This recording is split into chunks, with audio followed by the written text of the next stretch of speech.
Muy buenos días. Hoy, 1 de junio, comenzamos con un nuevo módulo que es metafísica, cuestiones metafísicas. Hemos visto cuestiones cuánticas en el módulo anterior, basado en el libro de Ken Wilber, y ahora vamos a ver cuestiones metafísicas basado en el libro de Manuel María Carreira, que se llama Metafísica de la materia, núcleos temáticos de filosofía de la naturaleza, materia no viviente. Ya lo tienen en PDF. Se lo mandó antes Ricardo, Fabián. ¿Quién es Manuel María Carreira? Es un jesuita que murió este año, hace poco, y tiene una gran preparación filosófica, teológica y científica. Doctor y profesor de astrofísica, director del Observatorio Astronómico del Vaticano, y después de su licenciatura en filosofía, hace su máster y su doctorado de física en Estados Unidos. Y el maestro de él, el doctor Vater, era uno de los que descubrió el tema del neutrino. Y obtiene su tesis doctoral con tesis sobre los rayos cósmicos, dirigida por ese profesor Clyde Brown, uno de los descubridores del neutrino, como les decía. Y durante más de 30 años alternaba semestres dando clases de física y economía, primero en Washington, luego en Cleveland, y de filosofía de la naturaleza, que es el título que vamos a ver ahora en la introducción, en la Universidad de Comillas, que es la Universidad de los Jesuitas, cerca de Madrid. Y también era colaborador del Observatorio Vaticano y miembro de la Junta Directiva. Además tiene una larga tarea como conferenciante en España, en América, y ha sido invitado a congresos internacionales sobre ciencia, filosofía y teología, celebrados en Roma, Colombia, México, y intervenciones en prestigiosas universidades españolas también. Ahora, respecto de la tarea de conferencista, yo les he mandado hace menos de media hora o más o menos media hora 3 conferencias. Tienen muchísimas más y muy interesantes. Las 3 que me parecían más pertinentes para que se nos vaya hablando las neuronas y el oído respecto de estos temas. No son vinculantes ni obligatorias, obviamente, la escucha de eso, pero les va a hacer bien para entrar en tema aquí. Ya en el prólogo nos habla de la tensión creativa, fecunda que hay entre la ciencia y la filosofía, pero define el objeto material, valga la aparente redundancia, de este empeño didáctico e investigativo, pero sobre todo didáctico aquí, porque son los cursos en filosofía de la naturaleza, en comillas. Lo que le interesaba determinar o estudiar son las estructuras del mundo material. Y a eso se lo puede estudiar desde la filosofía de la naturaleza con mayor propiedad. No así en la filosofía de la ciencia, la epistemología. Y va a mostrar cuáles son las competencias de esas dos disciplinas. Porque la filosofía de la naturaleza es la que hinca el diente en los problemas de tipo filosófico que brotan de la ciencia moderna. Y los puntos centrales de esa ciencia moderna son los de la metafísica de un mundo material, la metafísica de la materia. Y para eso, para adentrarnos en ese tema que es complejo, muy rico, que es un tesoro de misterio y riquezas, dice él, hay que prestar atención al empleo de cada palabra que uno usa y a la delimitación de cada idea. Los misterios del mundo, de eso se trata. Vamos entonces al primer capítulo que se llama Filosofía de la naturaleza, el mundo de la materia no viviente. En la introducción nos dice que toda actividad intelectual humana comienza en una interacción con el mundo que nos rodea, una interacción en que la materia influye sobre nuestros órganos sensoriales. Aquí va a tratar de delimitar a lo largo de este capítulo es si son o no son confiables nuestros sentidos, los sentidos externos, ojo, visto, oído, tacto, gusto, etcétera, si son confiables como elementos de conocimientos objetivos. Y es en ese deseo de conocer objetivamente, de encontrar la verdad, y la verdad aquí es una representación correcta del mundo observable, a raíz de toda ciencia y filosofía. Han visto o han escuchado en la clase de Eddington y en lo que no hemos visto, pero que tenían que leer ustedes de la mística en Eddington, hay una categoría fundamental, los inobservables, que es un rasgo fundamental para comprender esto. Porque la concepción de una ciencia que es experimental, y aquí, como ciencia moderna, sigue siendo y reclamando ser experimental, es de lo que se puede observar, pesar, medir, pero observar.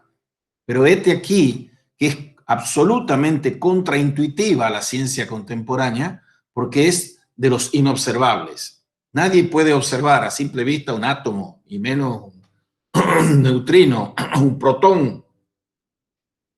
Entonces, hay que buscar, encontrar esa verdad, que es una representación correcta del mundo observable, donde está la raíz de toda ciencia, y dice él, y de toda filosofía. Digo yo, dice él, porque, bueno, uno podría hacer objeciones, pero aquí no voy a empezar a hacer las objeciones a lo que está diciendo Carreira, sino que voy a tomar empáticamente lo que él dice. Nosotros tenemos que buscar para esta ciencia, tal como la entendemos hoy, esta ciencia contemporánea, moderna, cuáles son los criterios de certeza. La cuestión de la certidumbre, de la certeza en el conocimiento, es la marca a fuego que ha impreso a toda la metafísica el señor Renato Descartes. Porque yo tengo que buscar, por un discurso del método, lo claro y lo distinto que me lleve a un conocimiento científicamente cierto. Criterios de certeza adecuada a la metodología. Cada metodología supone un diverso criterio de certeza. Y ahora, si buscamos conocer el modo de proceder de algún tipo concreto de materia, en unas circunstancias limitadas, y si queremos buscar las razones, las causas de orden próximo a lo que observamos, tenemos la ciencia experimental. La ciencia experimental es la que busca esas razones o causas próximas para tratar de determinar con un conocimiento científicamente cierto cómo es y cómo se comporta un fragmento, por decirlo así, de materia concreta. Pero todo este empeño está encomendado o puesto en función de obtener la formulación de leyes de la naturaleza en un sentido analógico. Esto implica aceptar que es independiente del observador o de su entorno cultural. Todo lo que hemos dicho de Heisenberg, de Schrödinger y en las cuestiones cuánticas y de Eddington, aquí, sobre todo en Heisenberg, independencia del observador o de su entorno cultural, pretendiendo una validez universal y objetiva. Ahora, el método empírico de las ciencias de la materia es la que colabora a eso, pero sin ninguna duda, desde aquí, desde el primer capítulo hasta el último de la conclusión, lo que me puede brindar como conocimiento las ciencias naturales, físico-naturales, es algo del orden físico, pero está suponiendo, presuponiendo y apuntando explícita o implícitamente algo que está más allá de la física, o sea, la metafísica, porque nuestro conocimiento sensible, ayudado por toda clase de instrumentos, no se detiene en lo sensible. Es una metafísica. Lo pone en letras en itálicas, mayúsculas, nuestro conocimiento científico sensible implica siempre lo metafísico, lo metaempírico, lo que está más allá de lo sensible y se va más allá de la física. Y aunque nuestro tema es común, dice Carreira, a las ciencias experimentales, la física, la química, la biología, la astronomía, nuestro estudio se centra en los aspectos y propiedades no cuantificables de la materia. Ahí está la cuestión. Esta es la madre del borrego. Porque si el libro de la naturaleza está escrito en caracteres matemáticos, todos los avances y progresos de la ciencia físico-matemática de Galileo, Descartes, Newton, etcétera, implican la cuantificación y la eliminación de la cualidad. Entonces, lo que nosotros hacemos en la metafísica de la materia implica ir más allá de lo cuantificable, más allá de lo sensible. Y dos limitaciones fundamentales que él va poniendo es qué queda eliminado cuando yo hago ciencia experimental. Lo primero que se elimina, que es de una infinita trascendencia, lo digo irónicamente, es el infinito. El infinito. ¿Por qué? Para ser científico, si yo uso correctamente la palabra infinito, estoy superando cualquier parámetro del mundo físico. Porque las ciencias de la materia se autodefinen por su referencia experimental, al menos posible en teoría. De nada me valen las teorías más geniales de Einstein, por ejemplo, si no tienen después un referendo o una corroboración experimental. Se demoran varios años, precisamente Eddington es uno de los primeros que hace una expedición que termina corroborando la teoría de Einstein. Entonces, la comprobación por medidas cuantitativas no es posible, ni hipotéticamente la sugerencia o conclusión deja de ser científico si yo no tengo este refrendo experimental. Y es por lo tanto incorrecto el uso de la palabra infinito, puesta entre comillas por Carreira, para cualquier parámetro del mundo físico. Yo no puedo hablar del infinito, puedo hablar en matemática y no tiene la densidad ontológica que tiene el infinito. Entonces, el mundo físico implica la medida realizada con un aparato finito. Todos los aparatos y la parafernalia instrumental que tenemos son finitos y lo no puede captar lo infinito, obviamente, por per se. Y también es incorrecta otra hipótesis explicativa de la realidad material, otra hipótesis explicativa de la metafísica de la materia, una que se hace muy popular entre algunos científicos y esa popularidad está en postular que hay mundos infinitos, infinitos mundos, infinitos universos. Y dice, como segunda objeción aquí, este señor, es incorrecta también. Era incorrecto lo infinito, es incorrecta también la suposición de otros universos si uno define universo como la totalidad de cuanto existe de orden material, directa o indirectamente susceptible de verificación experimental. Y por esta exigencia de comprobación experimental cuantificable, cae fuera del ámbito científico todo lo que tenga que ver con la belleza, la bondad, los valores, la estética, la ética, la religión, etc. Cae fuera. Nadie puede, ni nunca pudo, ni nunca podrá, se puede decir metafísicamente, hiperbólicamente, hablar con pertinencia científica de la belleza, de la bondad, de la justicia, del bien, de la verdad, etc. La verdad es un caso aparte que veremos cómo se complica. ¿Por qué? No es posible cuantificar ni el amor, ni el odio, ni el hastío, ni el aburrimiento, todo eso que forman parte del pathos, del homo patiens, del padecimiento de uno, sea del gozo o sea del sufrimiento. Y la exigencia esa de comprobación experimental supera la actividad artística, la actividad afectiva, la actividad social y la actividad ética del hombre.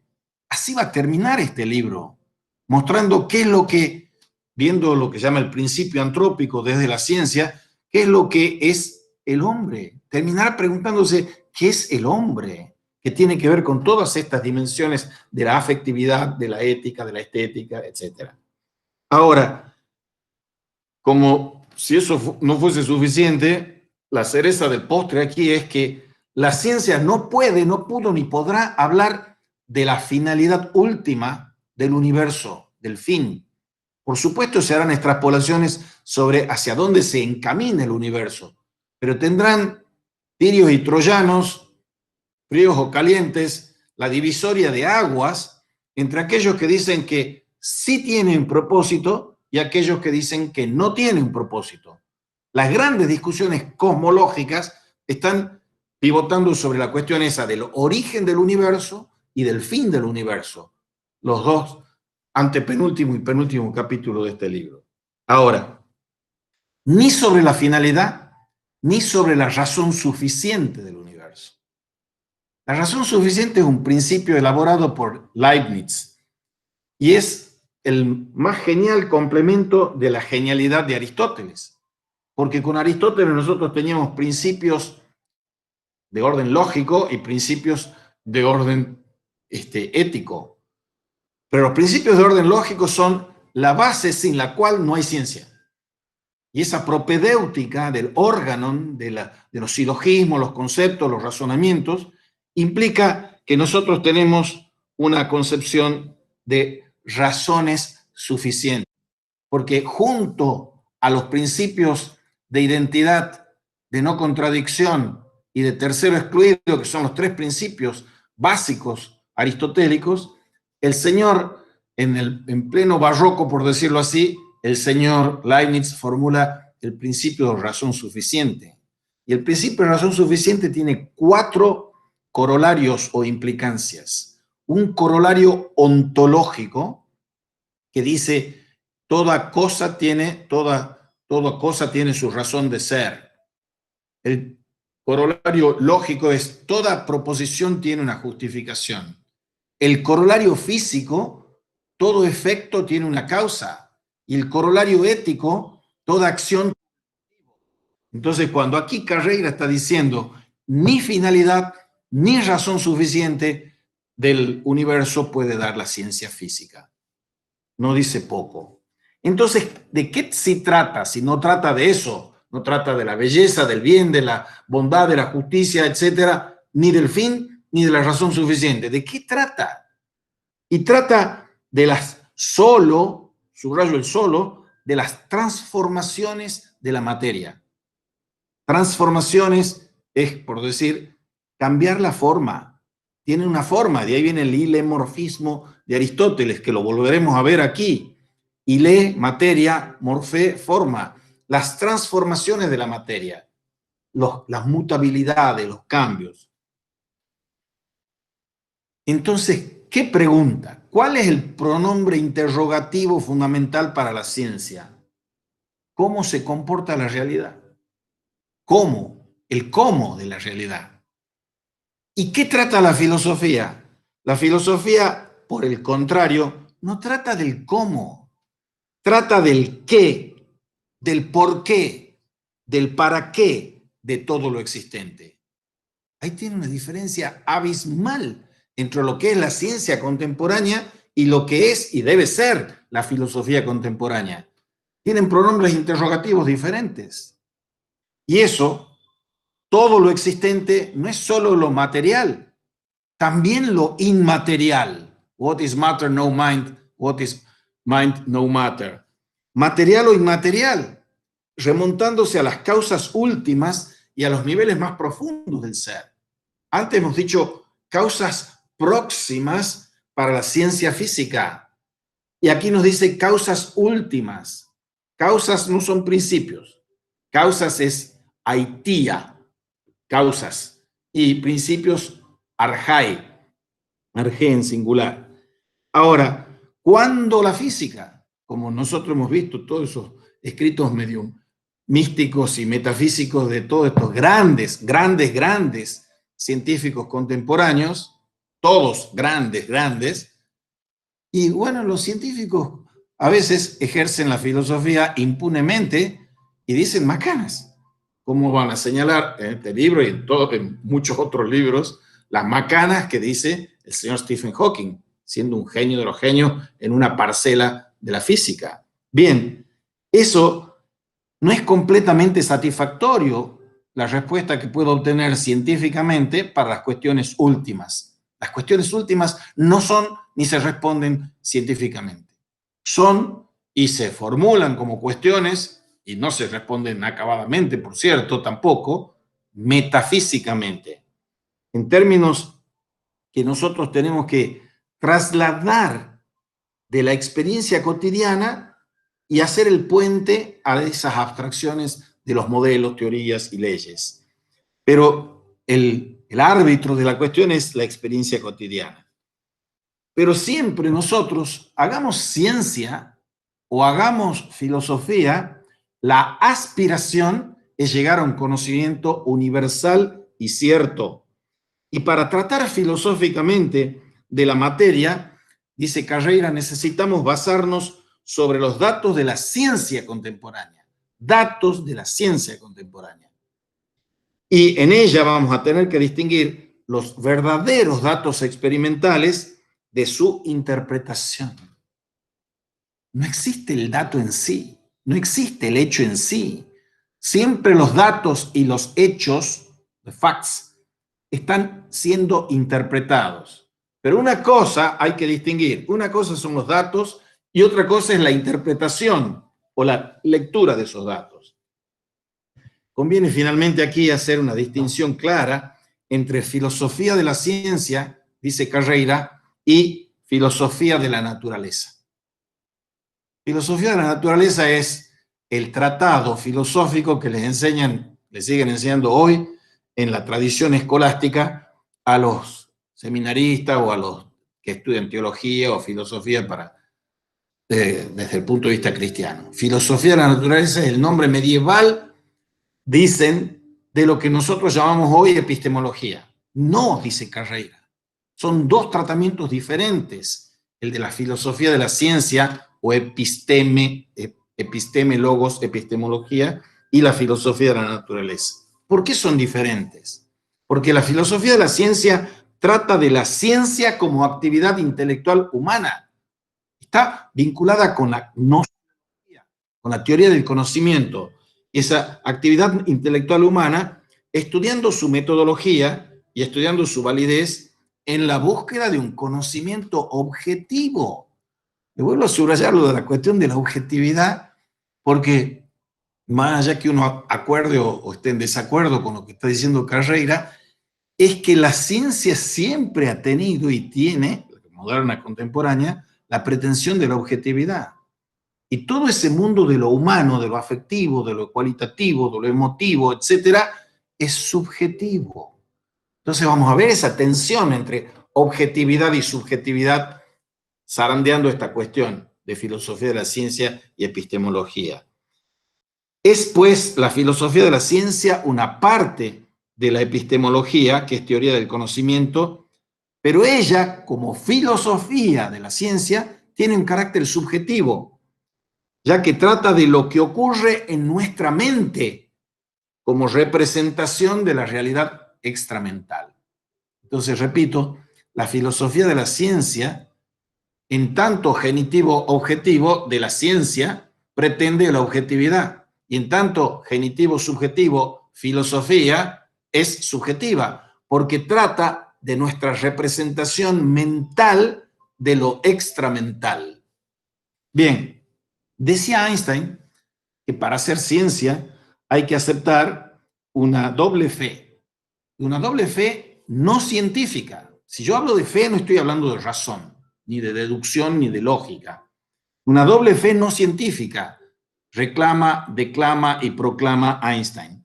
Primero, la convicción de que el mundo exterior existe, el mundo externo existe.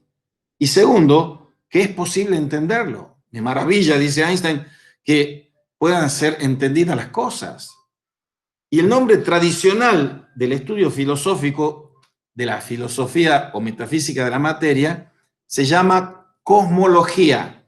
La cosmología es el estudio del cosmos, palabra griega que denota lo existente como algo ordenado. Lo contrario del cosmos es caos. Y en el lenguaje técnico moderno se da el nombre de cosmología a la rama de la astrofísica que trata de la estructura y evolución del universo en su totalidad. Una de las 3 conferencias que les he subido del señor Carreira es sobre qué es la cosmología de un jesuita, se llama. Y aquí estamos en terreno ya de la filosofía de la naturaleza. Esto nos pone en el berenjenal o en la complicación epistemológica y filosófico-natural de en qué consiste la materia. ¿Qué pregunta esa? Ya vamos a ver todos los pliegues que tiene esa pregunta. ¿Cómo está constituida la materia? ¿Cuál es la estructura de la materia? ¿Cuál es la esencia de la materia? La constitución de la materia, sabemos hoy, o decimos hoy que sabemos, es la constitución atómica de la materia, que ya no es el atomismo de Leucipo y Demócrito. Y esa constitución atómica de la materia es objeto de múltiples discusiones, seculares o milenarias si quieren. Pero ya no es asunto debatible, ni para la física ni para la filosofía. Nadie que sea un físico o filósofo de fuste va a negar la constitución atómica de la materia. Lo que se trata hoy es trabajar sin cesar en determinar las familias fundamentales de las partículas subatómicas. Lo que hemos visto con Heisenberg, lo que se ve con Planck, lo que se ve con Bohr, con el mismo Einstein, que es el tema de la microfísica, las partículas atómicas. El que quizá, ojalá pronto reciba el premio Nobel es un argentino, se llama Maldacena, que está trabajando con la teoría de las supercuerdas, y es un tipo que ya viene recibiendo premios por todos lados de la brillantez que tiene. Está trabajando este tema de las partículas elementales. Ahora son las supercuerdas, dice Carreira, las entidades que actualmente son solo matemáticas, o sea, no tienen corroboración empírica, referendo experimental, que tal vez, lo dice con cautela, nos permitan expresar a la materia en sus niveles más profundos. Bien, eso es el capítulo 1. Vamos al capítulo 2, que es la objetividad de los sentidos. Y volvamos a reproducir el axioma. Conocemos al mundo de la materia por su interacción con los sentidos. El mundo material lo conocemos por los datos que nos dan los sentidos.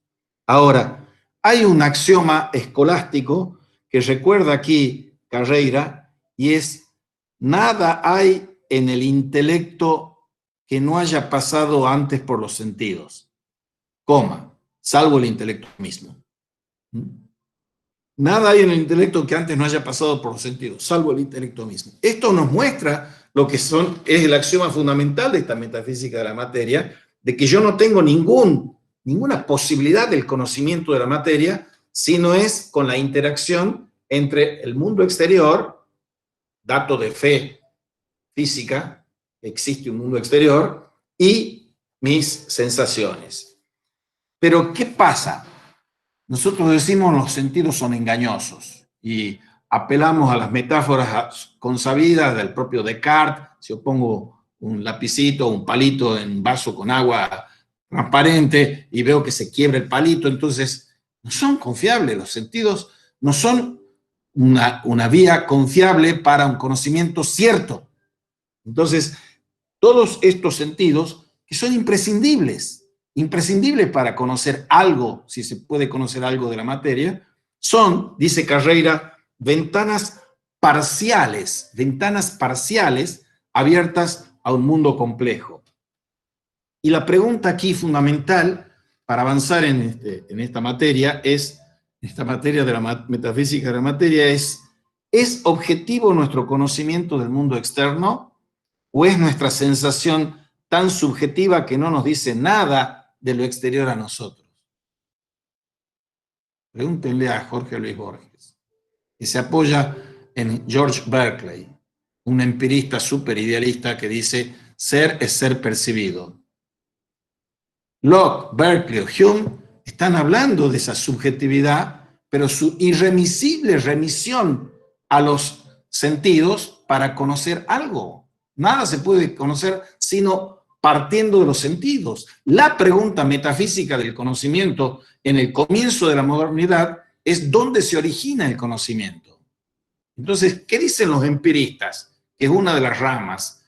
Se origina en los sentidos. ¿Y qué dicen los racionalistas? Spinoza, Malebranche, Leibniz and Company. Empieza en la mente, empieza en el cogito, empieza en el pensamiento, en la razón. Son dos respuestas distintas y dos preguntas distintas. Aquí la pregunta es si es objetivo nuestro conocimiento del mundo externo o es nuestra sensación tan subjetiva que no nos dice nada de lo exterior a nosotros. La cuestión es que los sentidos tienen distintos grados de objetividad.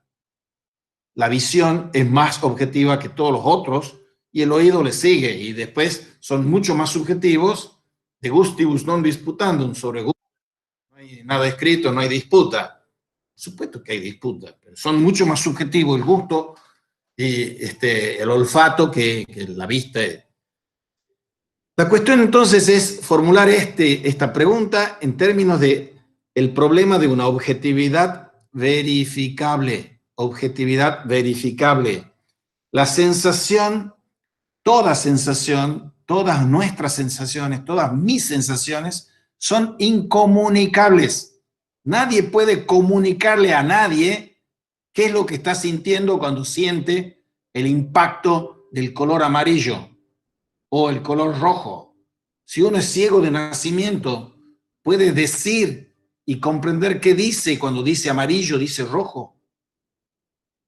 Pregunta que uno se debiera poder hacer, pero para poder hacerse tiene que tener estas coordenadas que estamos poniendo aquí. Vayamos a los datos científicos. Siempre hace un planteo de los datos científicos actuales y después remite a las cuestiones filosóficas anexas. Sin entrar en los detalles propios de la física y de la fisiología, hay que aclarar qué procesos se dan en las diversas sensaciones para poder evaluar la objetividad. Voy a poner un solo caso para no detenerme mucho. El ojo es un receptor de energía en forma de ondas electromagnéticas, variaciones cíclicas del campo eléctrico y magnético del espacio. Y en común con cualquier otra onda, la luz tiene una distancia determinada de cresta a cresta, que eso se llama la longitud de onda, y una frecuencia. El producto de la frecuencia y la longitud de onda nos da su velocidad en un medio determinado. Y llamamos luz visible con esos valores. 400 milésimas de micra hasta 700 corresponden a los colores que van del violeta al rojo. El producto de frecuencia y longitud nos da la velocidad, nos decía. Y las longitudes más cortas corresponden sucesivamente al ultravioleta, a los rayos X y a los rayos gamma, no detectables por nuestro ojo, los inobservables. Longitudes de onda mayores, también invisibles, corresponden al infrarrojo, al microondas y a las ondas de radio. Al incidir en la córnea, la luz cambia de dirección para dar en la retina una imagen invertida del objeto fuente de la luz.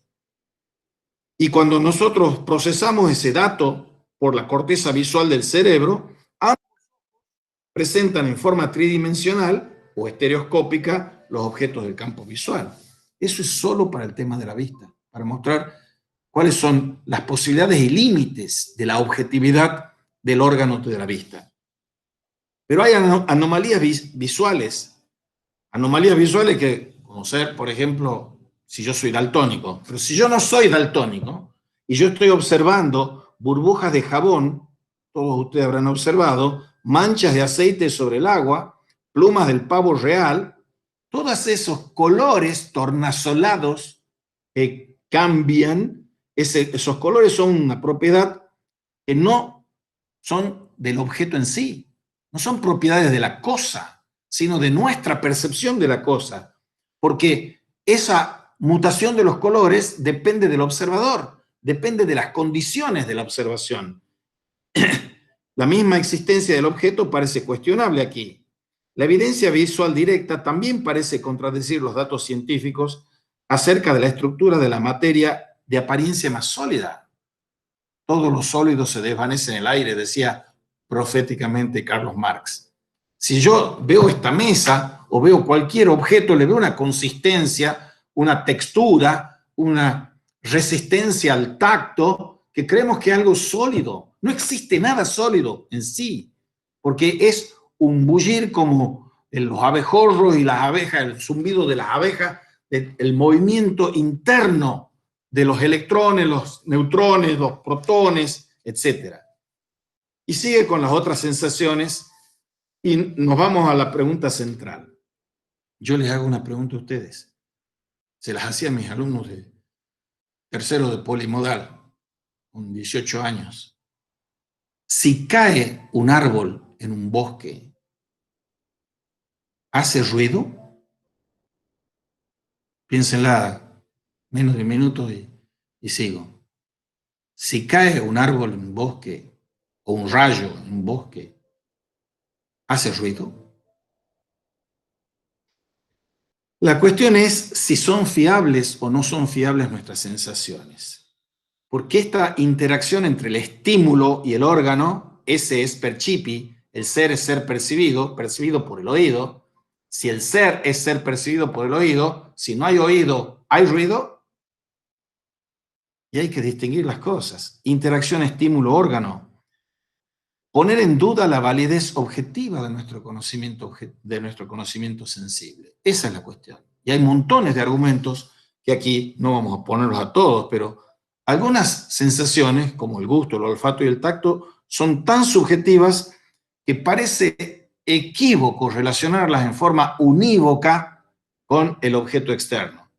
Y aún las sensaciones de aspecto más objetivo, como la vista y el oído, son estrictamente incomunicables y no pueden compararse de un sujeto a otro.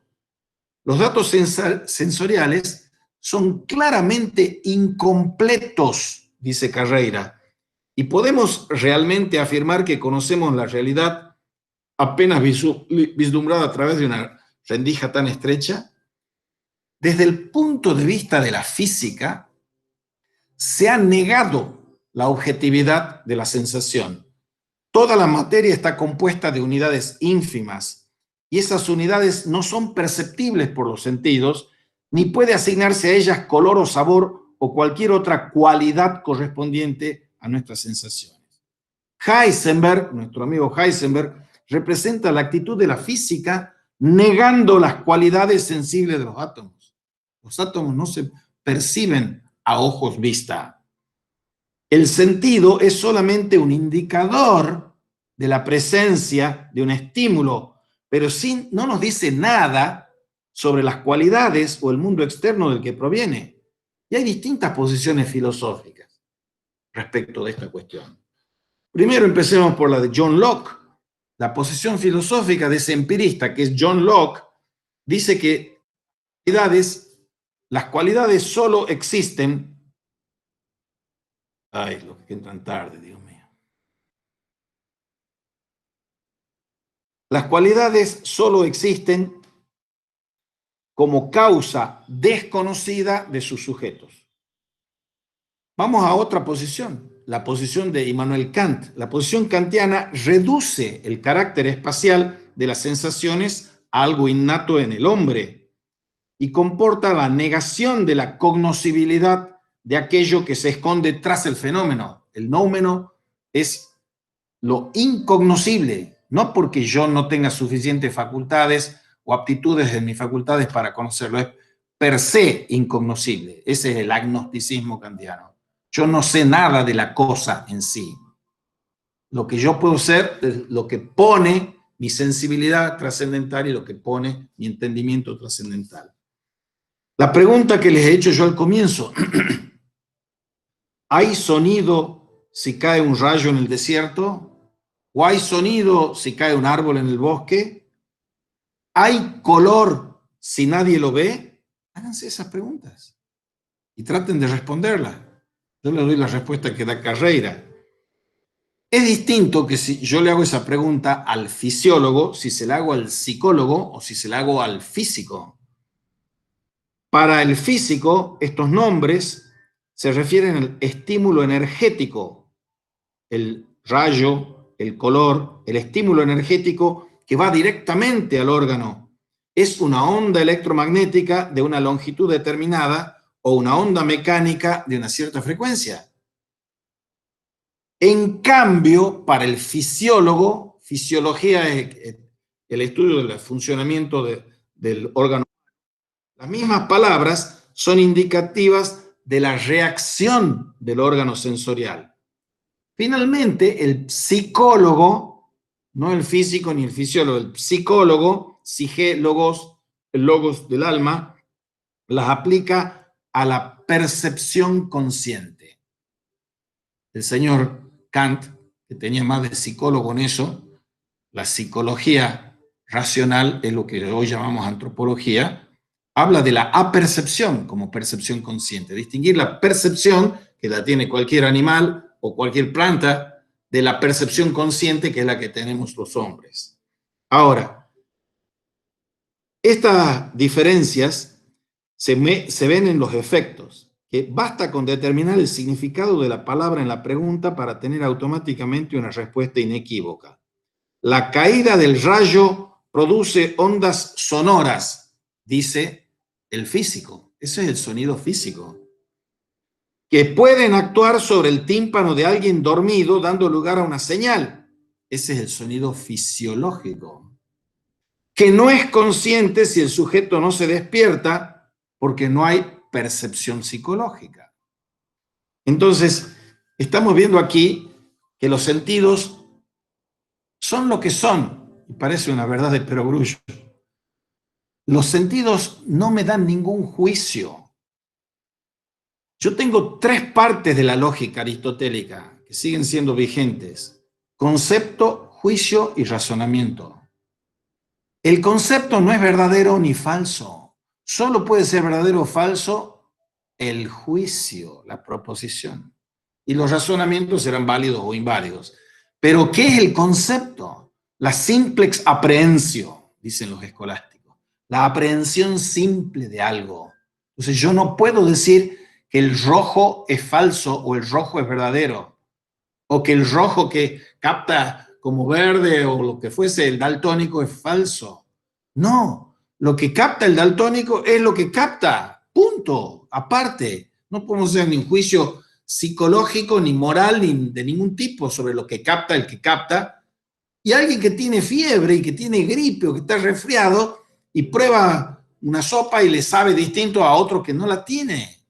Pero yo no puedo impugnar ni discutirle qué es lo que siente él, esté o no esté enfermo. El paladar le ha cambiado, el gusto le ha cambiado. Bien, estos son los problemas que vienen desde la ciencia. Veamos cuáles son las soluciones filosóficas a esos problemas. Desde un punto de vista pragmático y a priori, es claro que el papel de los sentidos en el mundo viviente es el de servir a la supervivencia del individuo y de la especie. Entonces tenemos que tener cierta fe en que los sentidos algo de verdad nos dicen para que nosotros nos mantengamos vivos como individuos y como especies. No puede ser que sea todo espejismo, no puede ser que sea todo ilusión, no puede ser que yo sea un agnóstico empedernido respecto de la fiabilidad de los sentidos. Le decía el señor Aristóteles a aquellos que jugaban a ser escépticos y decían que no existe esa realidad física, y entonces estaban frente a un pozo y dicen, camina ahí hacia ese pozo y a ver cómo te va. Y te vas a dar cuenta que sí tenés que confiar en los sentidos. No se puede ser un escéptico radical sin incurrir en una autocontradicción pragmática, porque esto es el valor pragmático que tienen los sentidos para la conservación del individuo y de la especie. Y tiene que esperarse, por lo tanto, que los sentidos sean normalmente fiables. De otro modo, llevarían a la muerte del individuo y la desaparición de la especie. Si yo hago una revisión de mi vida en el día de ayer o en lo que va desde que me he despertado, para no meterme con el campo de los sueños hasta ahora, La mayor parte de los instantes o momentos o minutos o segundos que he vivido, he estado confiando en los sentidos. Yo cuando me siento en la silla no estoy esperando que la silla se me abra y el piso se me abra y me caiga. Nosotros vivimos pragmáticamente confiando normalmente en los sentidos, lo cual no quiere decir que el 100% de los casos los sentidos sean confiables. Pero eso es el meollo de la cuestión filosófica aquí. Lo contrario, si los sentidos son órganos materiales adaptados a los estímulos del mundo externo, hay que esperar una cierta semejanza o conformidad entre los sentidos y ese mundo externo para que sea posible la interacción. Y lo contrario sería científica y filosóficamente absurdo. Dos cosas que no tienen nada en común, estímulos externos y el objeto externo, no pueden afectarse mutuamente. Estas bases generales nos hacen notar que no es lo mismo tener una información completa, como la que tengo yo con los sentidos, que tener información falsa. Es incompleta, pero no necesariamente es falsa. La falsedad solo se puede dar estrictamente en un juicio, en una proposición. ¿Dónde está la verdad como en su sujeto? Está en el juicio. Si yo digo que la mesa es cuadrada y en realidad es redonda, ahí está el error, ahí está la falsedad del juicio. Puede ser un error o puede ser una falta intencional. Si es error, es que yo digo de lo que es que no es y de lo que no es que es. Y si hay un acerto, una proposición intencionalmente falsa, eso no es error, eso es otra cosa más grave, eso es mentira, por XJ motivo que sea. Hay que distinguir el error de la mentira.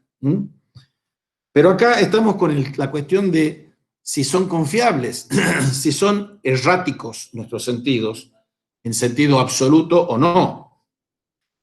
Si la conclusión es equivocada, no puedo culpar del engaño a mi sensación, sino a la deducción basada en evidencia insuficiente.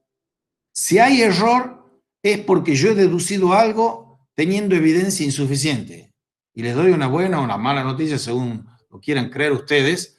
Todo lo que nosotros decidimos en nuestra vida, lo hacemos con evidencia insuficiente. Si nosotros tuviésemos evidencia suficiente para hacer las cosas trascendentes que hacemos, como disfrutar de una música, hacer un acto bueno, lo que fuese, todos son decisiones a partir de evidencias que son incompletas, son insuficientes. Si no, tendría razón Sócrates, que la maldad no es sino ignorancia, porque si yo sé lo que es el bien, no puedo obrar mal. Entonces, siempre hay, siendo menos socrático e idealista, siempre hay que tomar decisiones con evidencia insuficiente. Entonces, ahí está la posibilidad del error. Pero ¿qué se requiere como mínimo para poder decir que los sentidos son objetivos o veraces?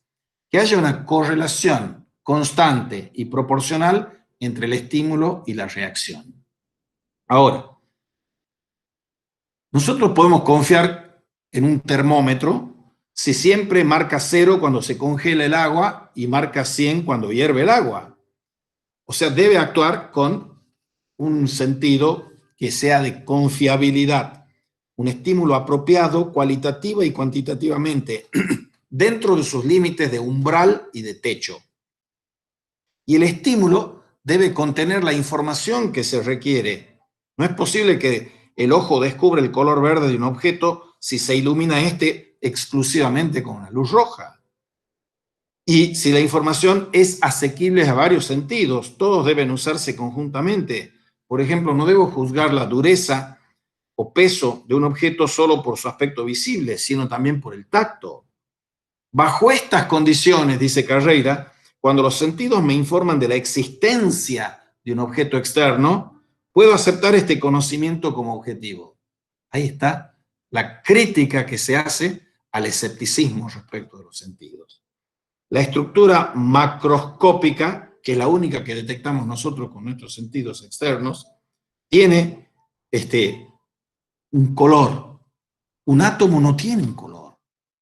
Los átomos no están coloreados, no tienen temperatura, no tienen color, etcétera, en el sentido macroscópico. Nosotros somos lo que los vemos coloreados, los que los vemos calientes, los vemos fríos, etc. La estructura macroscópica, que es la única que detecta nuestro sentido externo, nuestros sentidos exteriores, sí lo tienen, porque son capaces de reflejar o emitir selectivamente ciertas longitudes de onda. Terminemos este capítulo 2 de la objetividad de los sentidos. En términos filosóficos más generales, se podría dar entre el estímulo y la sensación una correspondencia unívoca, equívoca o análoga. Univocidad, idealismo extremo. Equivocidad, escepticismo y, por decirlo en términos históricos filosóficos, de los sofistas y los protágoras extremos. Y lo analógico es lo que tiene algo de idéntico y algo de diferente, identidad y diferencia. Y la estructura del realismo moderado, en Santo Tomás de Aquino, Manuel María Carreira, es ese realismo moderado, que no se cae hacia la univocidad ni hacia la equivocidad, sino va hacia la analogía. Lo veamos con las palabras de él. En una correspondencia unívoca, el estímulo y el efecto son de un mismo orden. Una presión produce otra presión correspondiente, por ejemplo. O en un proceso fotográfico, la distribución de luz y sombras en el objeto puede ser fielmente imitada por las luces y sombras de la foto.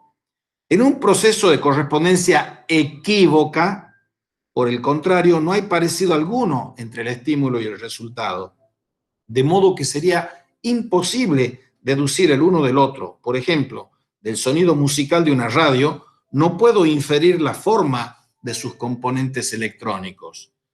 Y en el caso de la correspondencia analógica, hay una similitud parcial. Y el conocimiento sensorial es analógico, dice el señor Manuel María Carreira. El conocimiento sensorial es analógico. Se mantiene una correlación de proporcionalidad entre estímulo y respuesta y sensación dentro de los límites de esta sensación. No se nos da una imagen del mundo en una representación exacta y del mismo orden, sino se nos da una imagen transformada, pero de contenido fielmente ajustado al estímulo. Representación de imagen transformada. Por eso es posible conocer lo que está fuera de nosotros, en una serie de inferencias y deducciones que van desde la actividad más elemental de la experiencia común hasta las observaciones y experimentos más avanzados de las ciencias físicas. Los resultados aquí se presentan cuando son equívocos, cuando estamos hablando de cuerpos macroscópicos y los referimos analógicamente a lo microscópico.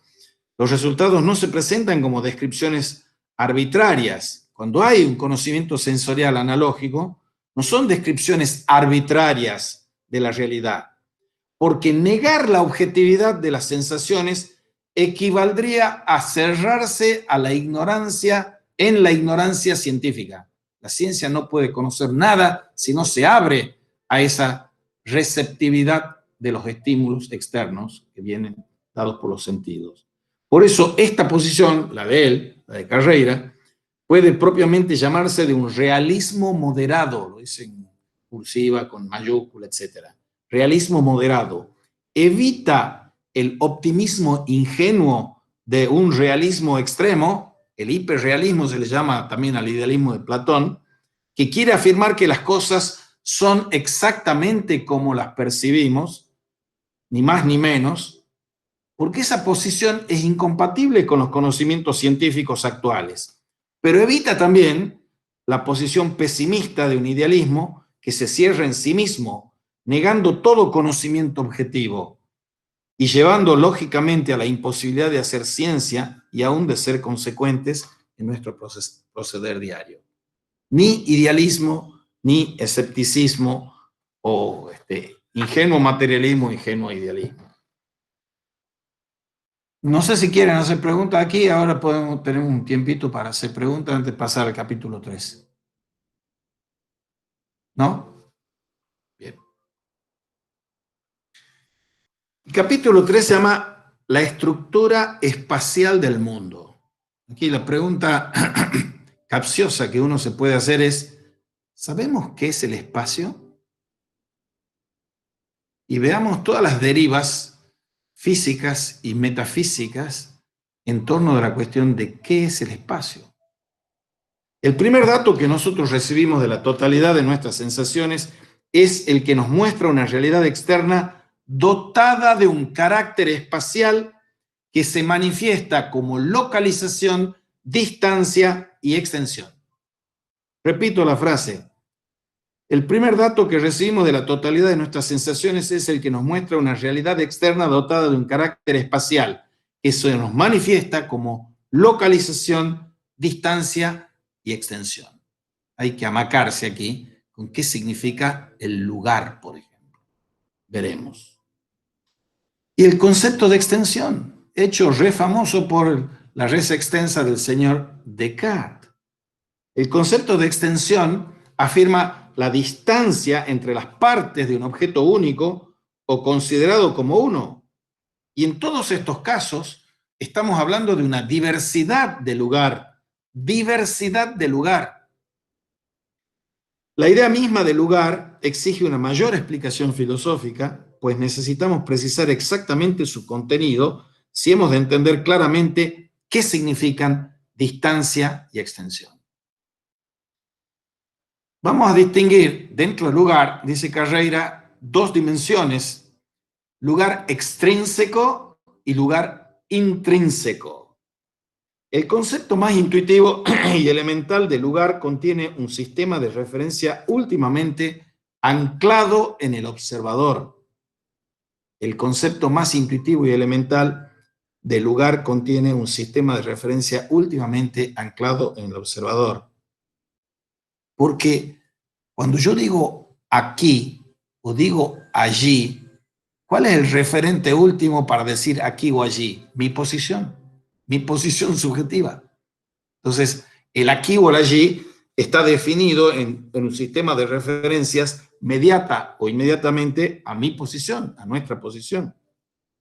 Y esta posición viene especificada a su vez por referencias de un entorno inmediato a nosotros, conocido directamente por nuestros sentidos y percibido como externo a nosotros.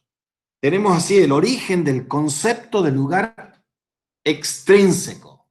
El lugar extrínseco es el entorno en torno del cual estoy yo como centro.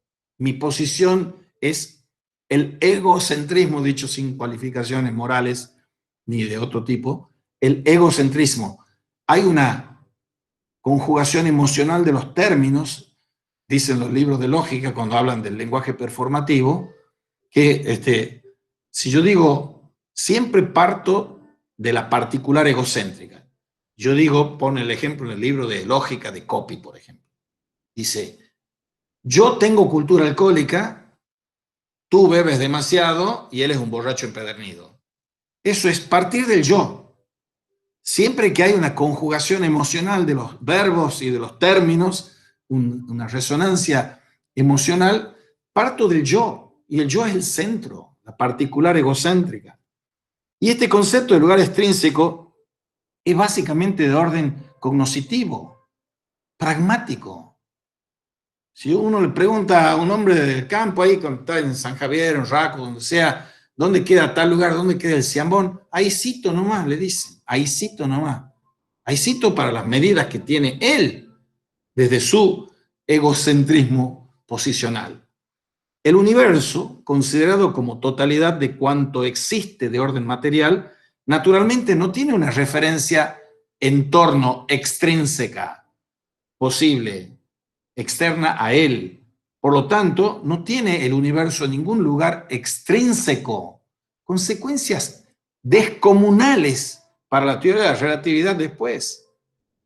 Nosotros no tenemos un universo infinito, sino tenemos un universo que puede ser ilimitado, pero finito. Por eso se puede expandir y contraer, como veremos. O sea, cualquier cuerpo ocupa un lugar, y el lugar extrínseco se convierte en intrínseco en el límite de la superficie del cuerpo. El lugar extrínseco se convierte en intrínseco en el límite de la superficie del cuerpo. Por eso es tradicional la definición de aquel como superficies corporis ambientis immobilis prima, la superficie del cuerpo circundante en contacto inmóvil e inmediato con el cuerpo que consideramos localizado. Entonces, esa superficie del cuerpo circundante, tema de círculo, ciclo, esfera, todos son muy caros a la metafísica idealista parmenidia con sus prolongaciones hasta la posmodernidad. Superficie del cuerpo circundante en contacto inmóvil e inmediato con el cuerpo que consideramos localizado. Ahora, esto arroja una serie de problemas que van a suscitar preguntas, que van a suscitar a su vez intentos de soluciones. La pregunta que se hace aquí, Carreira, es ¿qué corresponde objetivamente a nuestra afirmación de que hay diversidad de lugar, distancia y dimensiones? Que esa es la pregunta más amplia, de la pregunta más concisa, ¿qué es el espacio? Veamos cuáles son las soluciones propuestas a esta cuestión del espacio en la filosofía.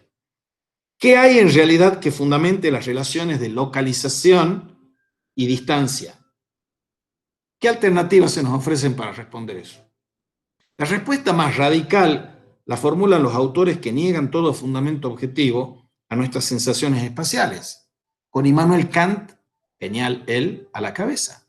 Niegan todo fundamento objetivo a nuestras sensaciones espaciales. Espacio y tiempo son puestos por mi sensibilidad trascendental, a priori. Kant atribuye exclusivamente a una actividad inconsciente, necesaria e inmutable de nuestra función cognoscitiva. El Sol, en torno del cual gira el sistema planetario de la crítica kantiana, es el yo trascendental, el Ich denke überhaupt, yo pienso en general. Y en torno de él giran los objetos. En Santo Tomás de Aquino, el Sol es la verdad de la cosa, y en torno de él orbitan las inteligencias finitas y creadas. Una distancia abismal entre Santo Tomás y Kant respecto de la metafísica del conocimiento finito. Ahora, Kant les atribuye esa actividad inconsciente, necesaria, inmutable. Si las cosas en sí tienen alguna característica espacial, esta es para mí incognoscible, dice Kant. Quod nos, quod se, dicen los escolásticos. Respecto de nosotros, respecto de mí, incognoscible, dice Kant. Ahora, ni el lugar extrínseco, ni el intrínseco, ni la distancia, ni la extensión se pueden considerar como realidades fuera de nosotros. ¿Quién está enfrentado en posición filosófico-científica a Kant? Kant hizo la crítica de la razón pura para buscar legitimar filosóficamente la física de Newton. En las antípodas de Kant está Newton, su concepción del espacio infinito.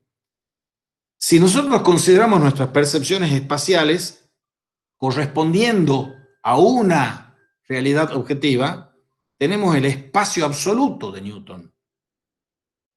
Newton lo expone explícitamente porque, según él, todo cuerpo existe encasillado en una realidad previa e independiente, homogénea y físicamente inerte.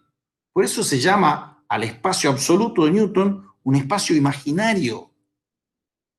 Ahora, el mismo universo, considerado en su totalidad, tiene que ocupar un volumen dentro de un espacio infinito, en cursiva el infinito, donde se podría encontrar en otro lugar distinto y también podría moverse con un movimiento real absoluto, sin referencia alguna.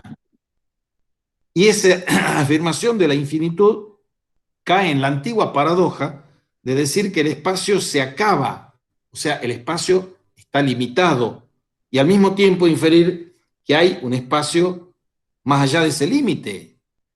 Fíjense cómo esa paradoja está entrañando la paradójica relación entre la física y la metafísica. Desde Aristóteles a Newton, y de Newton a Einstein, y así siguiendo. Ahora, entre el idealismo kantiano y el realismo total de Newton hay una gama de soluciones intermedias, que son por donde va a ir las respuestas también del realismo moderado, obviamente. La cuestión es entonces establecer esa distancia y extensión que difieren al buscar el elemento objetivo. La primera solución de estas que están entre Kant y Newton da importancia filosófica solo al lugar extrínseco, que localiza un cuerpo, al cuerpo en que nos fijamos al proporcionar un entorno en el que es posible describir su posición. Las referencias de localización pueden darse aún con un vacío entre los cuerpos, es la posición de los tomistas, dice Carreira, o exigen contacto con algo extenso y continuo, como habla el señor Jaime Balmes, un catalán filósofo del siglo XIX. Si entre dos cuerpos no hay nada, necesariamente se tocan, dice Balmes. Descartes, haciendo consistir la esencia de los cuerpos en su extensión, coincide con estos autores en exigir el contacto con un cuerpo extenso para que pueda estar localizado algo también corpóreo.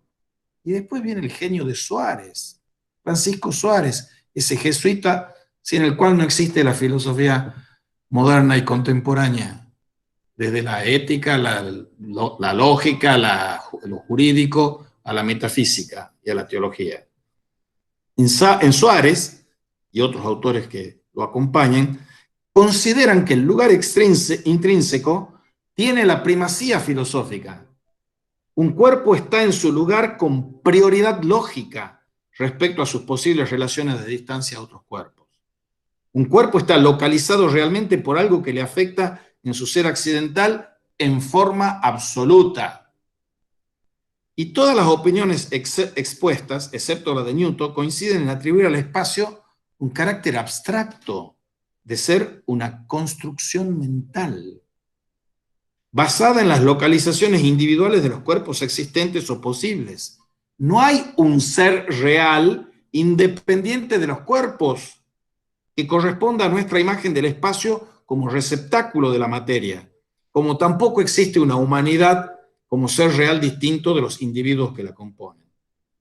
Y aquí lanza en ristre el señor Carreira en contra de la imaginación, la facultad de la imaginación. Descartes también estaba en contra de la facultad de la imaginación. Santo Tomás la reduce a ser una facultad cognoscitiva del sensorio, del sentido, de los sentidos internos, la imaginación. Jean Battista Vico pone como la primera de las facultades a la imaginación.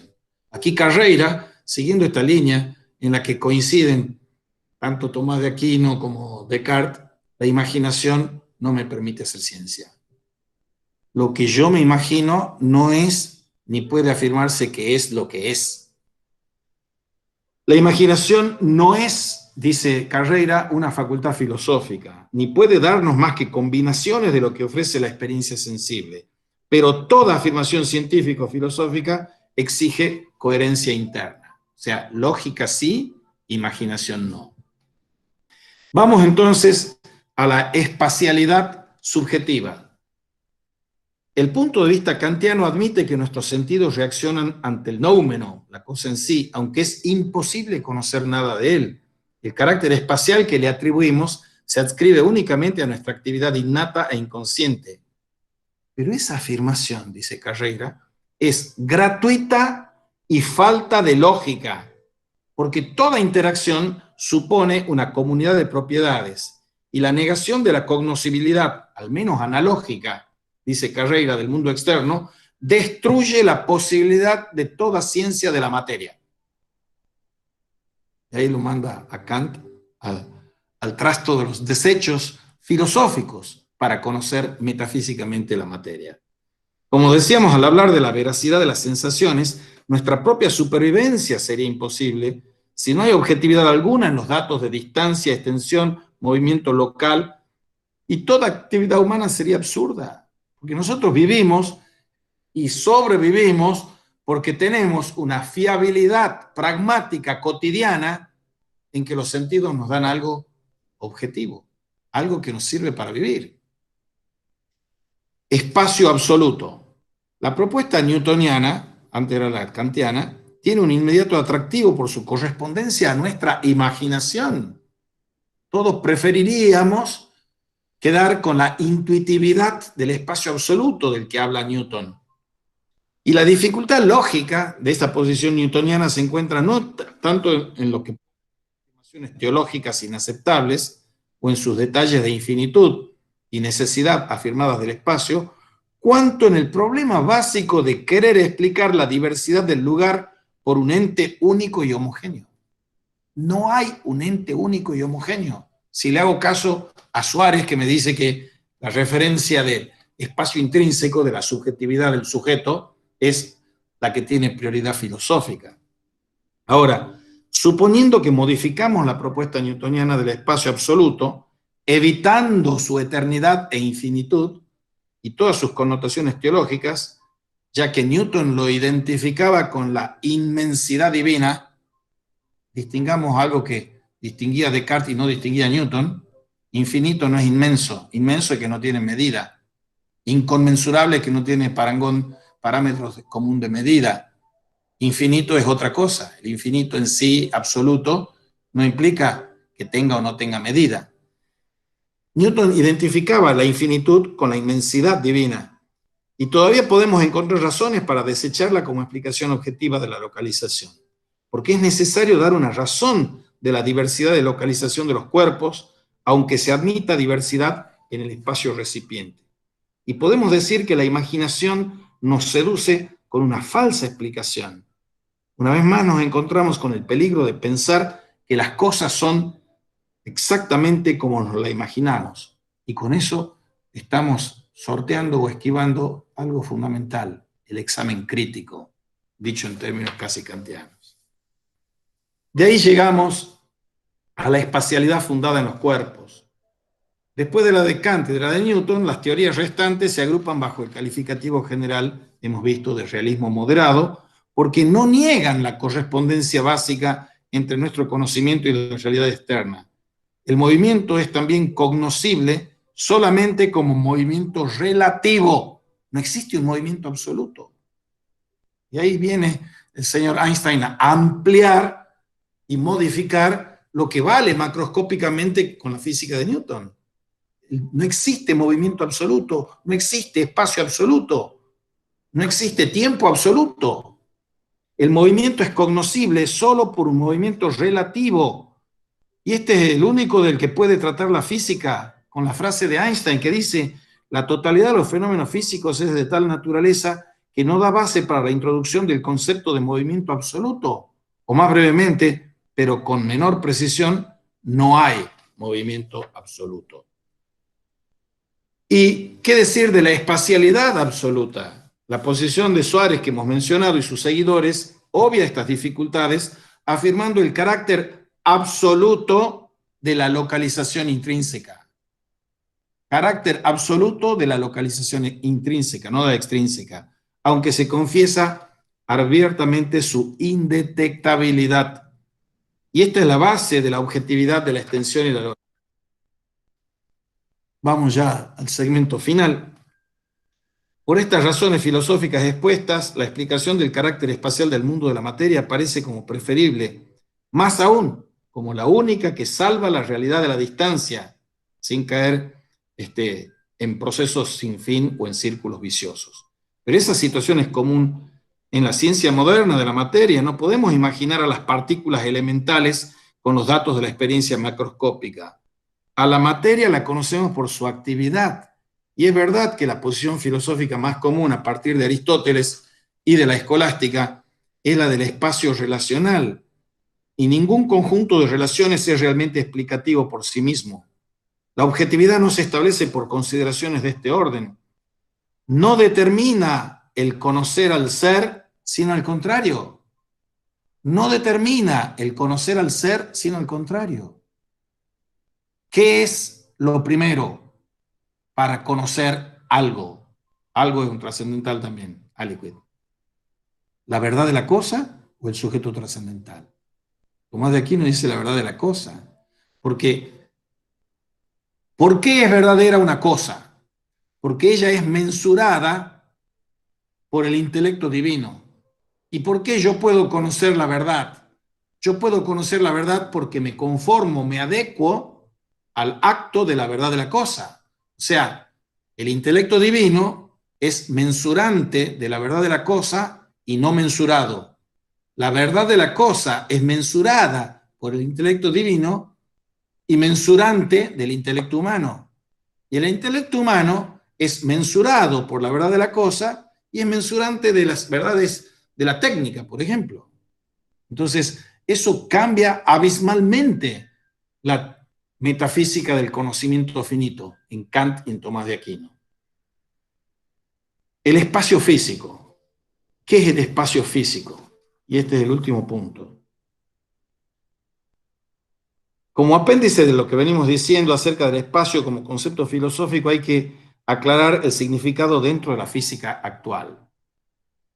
Mientras Newton aceptaba un espacio real distinto de la materia, le negaba toda interacción con los cuerpos contenidos en él. Por ser totalmente inerte, los cuerpos podían moverse con perfecta uniformidad en cualquier dirección. La línea recta marcaba la trayectoria ideal, necesariamente seguida en el espacio vacío por un cuerpo abandonado a sí mismo. Dentro de este espacio tridimensional tenía validez perfecta la geometría de Euclides. La revolución que hay en la física contemporánea tiene, entre otros presupuestos esenciales, la geometría no euclidiana, porque es concebir un espacio de un modo distinto al que concibe la geometría de Euclides. Eso de Riemann, de Lobachevsky, etcétera, que son las geometrías no euclidianas. Ahora, hay un experimento de Michelson y Morley en 1887 que prueba que la velocidad de la luz es constante para todo observador y que no existe un viento del éter debido al movimiento orbital de la Tierra. Y eso abrió paso a las ideas de Einstein, que se desarrollan hasta ofrecer la teoría general de la relatividad en 1916, una nueva concepción del espacio físico y de la gravitación. El espacio dejó de ser un marco pasivo para la actividad de la materia y se convirtió en parte necesaria de la trama material del mundo. Incluso llega a predecirse, con estas nuevas concepciones, la estructura total del universo, que es finito e ilimitado. Finito e ilimitado, inmenso, apeiron, ilimitado, y necesariamente evolutivo, en expansión o en contracción. Repito, llega a predecirse así, con esta nueva concepción de la física, una estructura total del universo finito e ilimitado y necesariamente evolutivo, en expansión o contracción. La totalidad del espacio físico se describe como dotada de curvatura, de tal modo que el espacio tridimensional se comporta como una superficie de una hiperesfera de 4 dimensiones. Y así como la superficie terrena es finita pero ilimitada y no es parte de una superficie mayor, así el volumen tridimensional es finito pero ilimitado y su expansión implica que se va haciendo espacio al expandirse. Lógicamente, tal expansión es posible solamente para un espacio finito, que es también finito en el tiempo, que veremos después con la creación o la génesis del universo. Y comienza con la materia. Espacio y tiempo comienzan con la materia. Y es parte del mundo material. Espacio y tiempo son parte del mundo material. O sea, si estoy en un nivel supraespacial, supratemporal, ya estoy en un nivel supramaterial, metafísico. Aunque se habla a veces de la cuarta dimensión como tiempo, no es esto lo que implica el espacio que hemos descrito. Las ecuaciones de la relatividad especial, restringida a movimientos uniformes, incluyen al tiempo en una cuarta coordenada necesaria para especificar completamente un acontecimiento físico. Y esta nueva coordenada tiene dimensiones de espacio imaginario, tiempo multiplicado por c, la velocidad de la luz, da una distancia que a su vez es multiplicada por el número imaginario i, raíz cuadrada de -1, pero todo esto se aplica a un espacio euclídeo, o sea, plano, que no tiene interacción con las masas. En la relatividad general, por el contrario, la gravedad se explica como una curvatura del espacio-tiempo. Relacionado el espacio físico con el tema filosófico que tratamos, es claro que las hipótesis científicas no intentan responder al problema de la localización, la distancia y la extensión. Tendremos oportunidad de volver a tratar en el curso de este curso, dice Carreira, del espacio físico vacío. Gran equívoco metafísico, gran. Identificar el espacio físico vacío con la nada. ¿Qué hay más allá de las columnas de Hércules, que es el estrecho de Cádiz? El abismo, el caos. ¿Qué hay más allá? La nada. Caemos a la nada. Hay que negar esa incorrecta identificación del espacio físico vacío con la nada, discutiendo temas relacionados como transmisión de fuerzas, continuidad de la materia y origen del universo. Lejos de ser nada, este espacio vacío resulta ser el fondo más básico de la realidad material, sede de continua actividad y posible constitutivo último de la materia. Ahí termina el capítulo. Una notita complementaria a esto que acabamos de ver. ¿Qué conocemos? ¿Qué conocen los que conocen física avanzada hoy? Si uno dice el 100% sería conocer lo máximo, el 80%, mucho, conocemos el 2%, el 3%. Todo lo demás es materia oscura, materia negra, es antimateria, de la que no sabemos nada, no conocemos nada. Entonces la metafísica de la materia tiene que ajustarse siempre al refrendo experimental por un lado, a las deducciones válidas, coherentes, lógicas por otro lado, y a los componentes activos de la materia, las fuerzas elementales que veremos después, las fuerzas elementales de la gravitación, del electromagnetismo, la fuerza nuclear débil, la fuerza nuclear fuerte.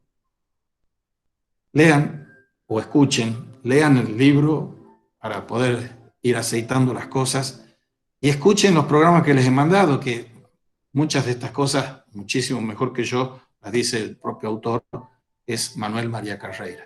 Bueno, ahora no sé si hay alguna pregunta, tenemos unos minutitos.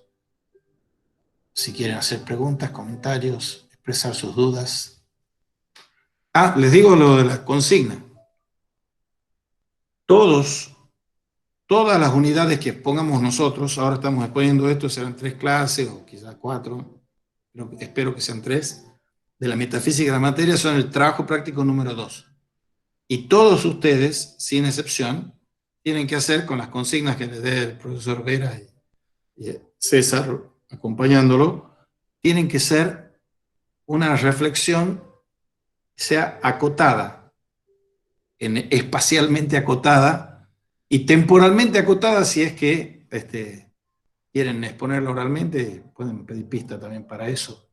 Pero tiene que ser acotada a hacer una carilla y media A4, interlineado 1,5, ahí al 12 o como sea, para que ustedes expresen con la mayor concisión posible la síntesis quinta esenciada de lo que han entendido, de lo que se ha expuesto en las clases teóricas. Y los profesores y yo haremos los referatos, y ustedes harán el protocolo 2, trabajo práctico número 2, es su síntesis, planteando las tesis, antítesis que aquí están planteadas. Por ejemplo, Kant, Newton, tesis, antítesis y la síntesis, realismo moderado, por ejemplo. Pero ustedes tienen que elaborar, elucidar, construir, fabricar, escribir una síntesis de ustedes, saber qué es lo que les ha quedado. También pueden introducir en la síntesis las cuestiones que les han quedado pendientes, las dudas, las críticas, los comentarios. Bien, ¿quieren preguntar algo? ¿No? Bueno, muchas gracias, buenos días. Chao, hasta luego, buen día. Gracias, hasta luego, que anden bien.